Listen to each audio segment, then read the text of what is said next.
दिल्ली पोलिसांनी 18 बांगलादेशी नागरिकांना ताब्यात घेतलं असून यात 5 किन्नरांचा देखील समावेश आहे। भारतात राहण्यासाठी या 5 बांगलादेशी नागरिकांनी चक्क लिंग परिवर्तन शस्त्रक्रिया करून किन्नर बनून राहण्याचा मार्ग निवडला। केवळ भारतातून पुन्हा बांगलादेशमध्ये जाऊन राहावे लागू नये यासाठी त्यांनी हा प्रकार केल्याचं उघडकीस आलंय। इतकंच नाही तर बांगलादेशात असलेल्या आपल्या कुटुंबाशी संपर्क साधण्यासाठी ते बंदी घातलेल्या IMO या ॲपचा वापर करत होते।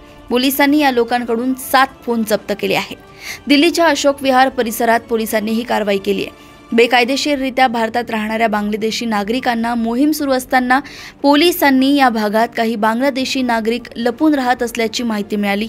ही माहिती मिळताच ACP राजीव, निरीक्षक विपिन, SI शांबीर आणि टीमच्या इतर सदस्यांना तात्काळ या परिसराला वेढा घालून तब्बल 100 झोपड्या आणि 150 गल्ल्या पिंजून काढल्या।